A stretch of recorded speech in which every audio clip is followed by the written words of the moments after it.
国家级展览千载难逢，故宫国宝伫台南，将伫个16号伫台南市美术馆正式登场。开幕仪式特别邀请到英雄十大杰出青年得主张义军以及嘉泽高中舞蹈班为展览早来开场表演。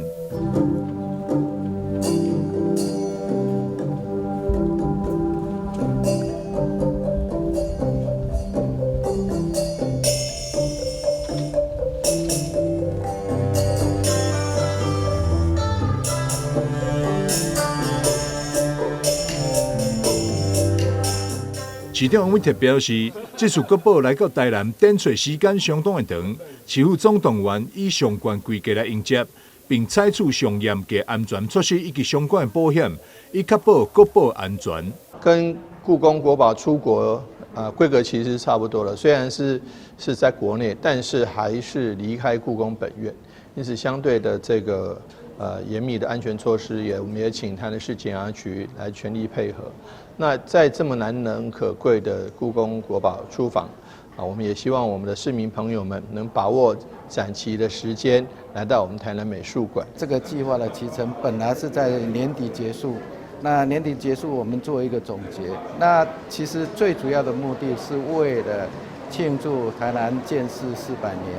在这样的一个重要的时刻，我想故宫博物院可以到台南市美术馆来展出的话，是故宫博物院的荣幸。南美馆董事长赵清惠则是表示，台南418年一次，离故宫的国宝是千载难逢，欢迎大家甲国宝文物做伙见证台南为399，看活到400的历史时刻。这个是400年千载难逢一个机会嘛，感谢咱故宫萧院长特别预审这件事情。我们虽然在故宫出游，每一个城市5件作品5件咱的国宝，那集大成15件，通通来到咱台南伫咱美术馆来展出。行政院长陈建仁讲到，台南400即将到来。故宫文物南巡到台南展出，中餐像是做伙行入去时光隧道。来参观的就是从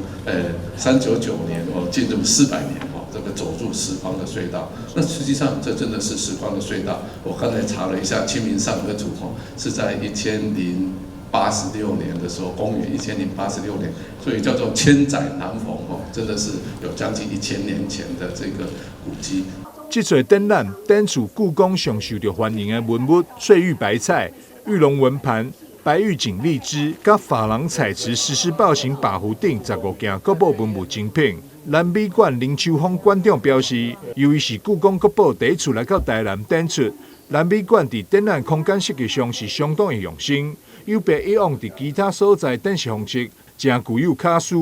南美馆甲故宫邀请各位民众做伙来观赏这千载难逢的故宫国宝伫台南展览，品味精致文物之水。记者张世伟采访报道。